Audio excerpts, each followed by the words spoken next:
Welcome back to the Achilles channel, everyone. So today I wanted to talk about Obama. No, we can't. Barack Obama ran his campaign with the slogan change and yes we can, yes we can. I mean, it was like the zombies running around on the mantra, yes we can, yes we, that's all you could hear. That's all it was. And the mantra has changed. The mantra now is no we can't.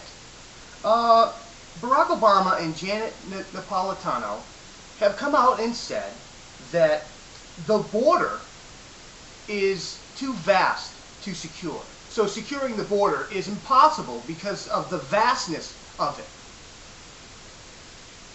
But the American people want the border secured, and Barack Obama is holding the security of the border hostage to amnesty, to a comprehensive immigration reform bill, which is amnesty for illegal aliens, or as Obama puts it, a pathway to citizenship, to legalization, which is amnesty.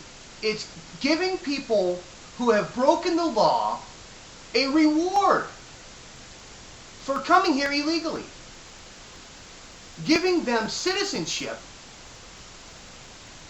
over the people who wait for years for this citizenship legally. They're just going to give it to these lawbreakers because of the color of their skin, because they're not white, they're tan, they're brown.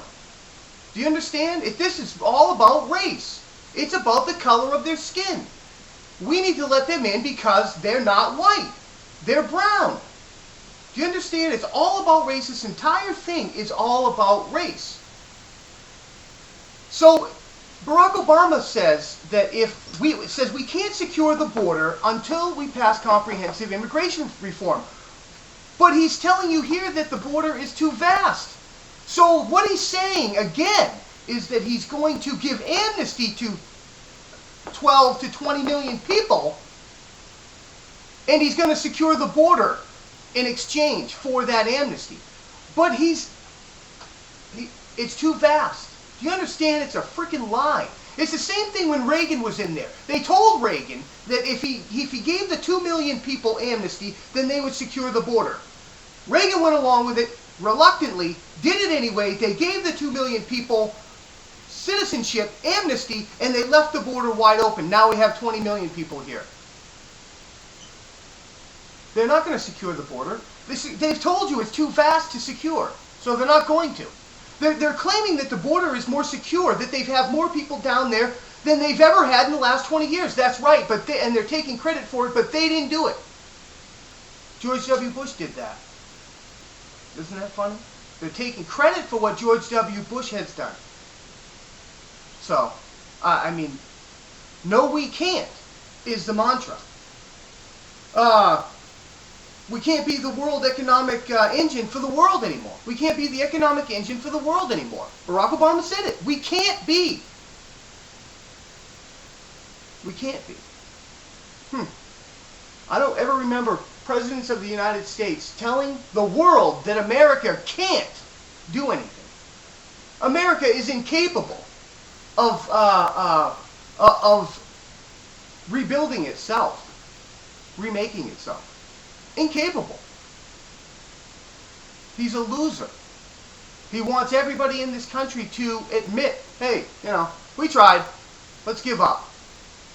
That's who we want. That's who we've decided to follow to the future, to progress. Are you telling me that a standard of living lowering in the United States of America is progress? And this is what we've got to look forward to? And this is what we have to embrace is hope and change? To what? It's not to prosperity.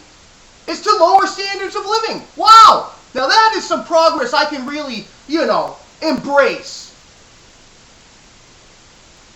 He's lowering the standard of living. He's creating a permanent underclass. They've already created it. But he wants us all there. He's talking about leveling the playing field. That means bringing everybody down, so everybody's equally poor and equally miserable. Biden says we can't get the 8 million jobs back that we lost. It's impossible. We can't do it. Ronald Reagan created 20 million jobs, created an atmosphere for the people of the United States of America to create jobs, created the climate for it. That's what he did. Because government can't create jobs. The people do. But they have to have the right environment to do it. Low taxes, less government intervention, less draconian regulations that puts government in control of every aspect of your life, in business and what have you. That's what the progressives are all about. Progress, controlling every aspect of your life and dropping the standard of living in this country. Getting the most people on the dole. All they're concerned about is welfare and unemployment benefits. That's all they care about. If you look at them, that's all they're fighting for is more unemployment, more unemployment. Jobs bill after jobs bill to give more unemployment. There's nothing being done about creating jobs. There's nothing being done to create the climate to encourage people to create jobs and businesses, entrepreneurs. Nothing. Everything that this government has done so far has demonized them, put a bullseye on anybody who wants to try to make something of themselves or, create a business and create jobs. They demonize them. They're rich. They're rich. If you own a business in this country, they consider you rich.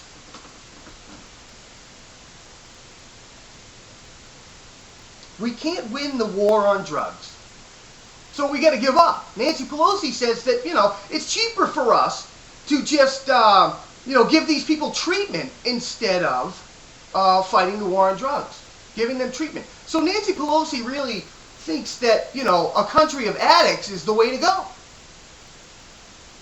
They're spending hundreds of thousands of dollars on pamphlets to teach drug users, intravenous drug users, how to use it safely. Death is a deterrent. Incarceration is a deterrent. But they frown on these things. Do you see what I mean? They're creating a dysfunctional society with all of these irresponsible policies and laws and ideas. They're irresponsible. How many drug users can take care of themselves efficiently without government intervention or government help? I mean, this is just common sense, people. We can't let other ships come in and help us, foreign ships come into the Gulf of Mexico and help us because of the Jones Act. Barack Obama's just now, on day 73, talking about lifting the Jones Act. Apparently, they're saying there's all kinds of foreign vessels out there, but come to find out, they're lying about it. They're lying. They're not out there. I think the two that are here are in dock right now because the EPA won't let them out there because they can't collect the oil 100%. 1% of that oil is going to go back into the water. And that's not acceptable to the EPA. What's acceptable, apparently, to the EPA is 100% of the oil staying in the Gulf of Mexico, in the water. That's acceptable. But them going out there collecting 90% of it is not acceptable, so they're not even going to try. Is this sinking in yet? It's bizarro world. We're being run by teenagers. That's what it seems like. Irresponsible, ignorant teenagers with daddy's credit card running up a bill that daddy's not going to like. And we're daddy, baby. We're daddy. God bless America.